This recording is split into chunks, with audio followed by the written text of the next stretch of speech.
Okay, in this video, I'm going to be talking to you about how to get your swimmers excited about swimming. This sounds like it would be kind of simple to understand or like a duh thing, but something I've noticed, especially amongst coaches who have been in the game for a long time, not everybody, but some of you out there, we tend to just treat our sport as normal and this is the way it is and just keep things like same level all the time.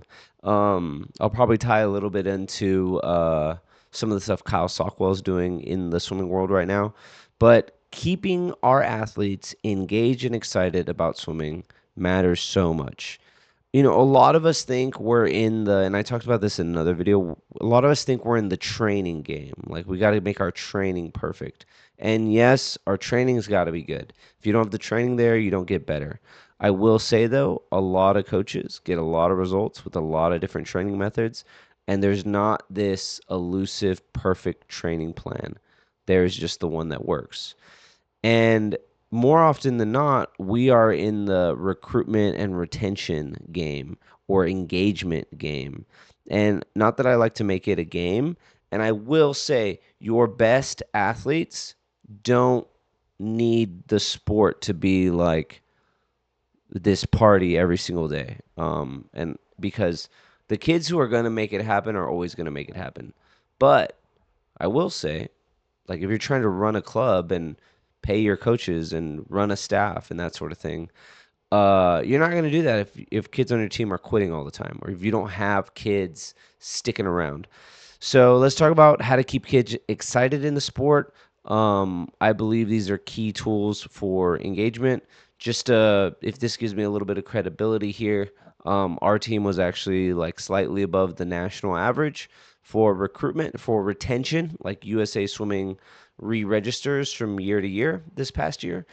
And our team is making it a big deal to recruit, not only recruit kids, but it's made it a big deal to keep kids engaged in our staff, in our team. And when I say the word recruit, I'm talking about getting kids up from like the learn to swim level to join swim team, not asking kids from other teams to join, because that's not okay. So let's talk about this. Step one is you, always you. If your kids are not excited about swimming, and this is probably because you don't seem that excited about swimming, you need to be excited about the sport. If you want your swimmers to be excited, you need to be excited. You should be excited about their races. I don't care if it's a 25 free or a 500 free. I don't care if it's a 2 second drop, a 10 second drop, or a .2 drop. You need to be excited about what you're doing with your athletes.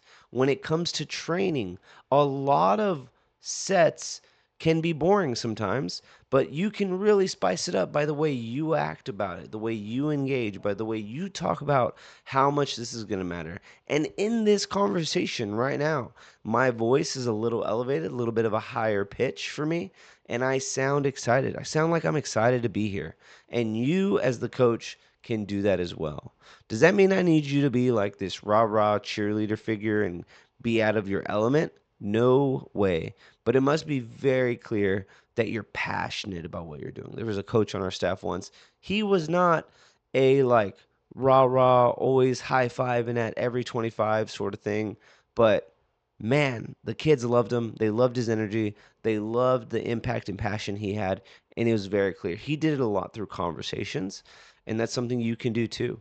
The power of pulling a kid out of the water and talking to them just about something you think they're doing well is crazy good. And it's not a waste of time. Like so many times when we ask kids to pop out of the water, it's like, oh man, here it comes. And the other athletes are looking at them and they're like, coach is going to rip them. They deserve it. This is where it comes. But no, like imagine you pull a kid out of the water and be like, you're doing really good. Last week I was watching you do this and I asked you to change this and I really see it. Or, man, at this last meet, you did so good finishing races. Like being excited for your athletes. Coaches, be engaged, be excited. You want your kids to be engaged? You want your kids to be excited? Boom. There you go. If you stop listening, this is a great spot to stop because that right there is going to make you a better coach and make your team a better team.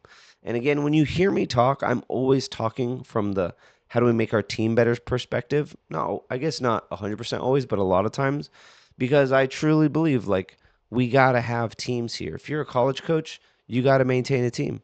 If you're a club coach, you got to maintain a team. So the next thing is don't write boring stuff all the time.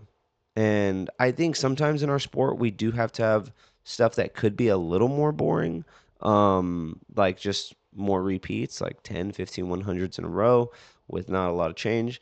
And I do think there is an important training element to like moderate level swimming. It's kind of like that 80-20 rule or aerobic capacity.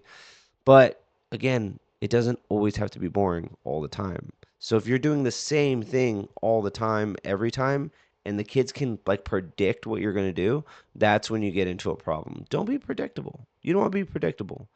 And once the kids start being able to predict what you're doing all the time, you're going to run into problems. That being said, there's a lot of sets I run multiple times a year, and I have my own little style of writing workouts where if you were to watch my workouts long enough, you would see a pattern. For example, something I love doing is like a lot of rounds of things, like 5, 6 rounds. So instead of writing 15 100s, we're going to do 3 100s, 5 rounds through, but I like to change things on the rounds. Okay. Uh, Another way to be excited, do something on the opposite of n- don't always be the same, is do something different. For example, this week we had a what we call a burrito practice. It's actually called an Oscars practice because there's a burrito place called Oscars. So instead of swimming in the morning, we moved our dry land to the morning, which takes about 40 minutes. And we did dry lands, and then we all drove to get burritos as a team. And it was this kind of spontaneous. I mean, I told him a day in advance, but it was cool. Like it was exciting. It was just a little bit something different on the week. And I think doing things like that. If I have to give you a cadence for that stuff, I would say once a week. Once a week, you should have something that's kind of surprising. And it doesn't always have to be something that gets them out of the water or they're not doing a practice that day. A lot of times it could just be like, okay, we're gonna do this next thing, but I'm gonna give you the option to play rock, paper, scissors, and if you beat me, we'll only do 5 instead of 7, something like that. But you can mix it up, right? Another thing, let your athletes engage with each other. So we do this through like sometimes we can do kick and chat, which is just kind of fun. But we do partner work in drylands. Also, peer work, like peer teaching work, whether that's peers, like side to side, like kids in the same group helping each other out with flip turns or something, or like letting the olders help the youngers, and that kind of flows into my next one. Like the younger kids on your team, they want to be engaged with the older kids on your team. And again, I get it. This is hard to do, especially if like you're like a multi-side or the seniors are practicing at way different times than the younger kids. You're just gonna have to be a little more intentional, like making it a Saturday thing every other month or twice a season. But the younger kids love being engaged with the older kids. Okay. And lastly, here's like my ultimate piece of advice for you. Please race at practice. You should be racing already. You should know this. But there's a lot of things you can do at practice that you can just turn it into a race. Almost any speed day we have some sort of racing element. And that's because it's just more fun. It's just more exciting.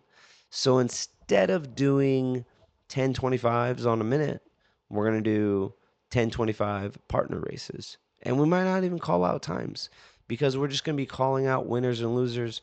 And we'll do some challenge where it's like we'll count the winner tallies and the loser tallies, something like that. But please race, right? So you, the coach, be engaged. Get your athletes involved with each other. Don't do the same thing all the time. Do something random. Be random sometimes. Don't ruin your training plan. Just be a little spontaneous. I promise you they'll like it.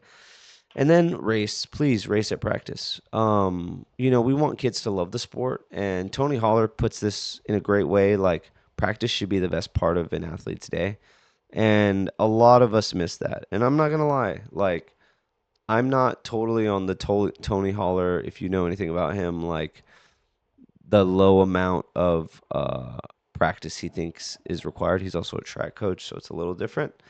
But practice should be special, and it should be special to go to your team, be a part of your team.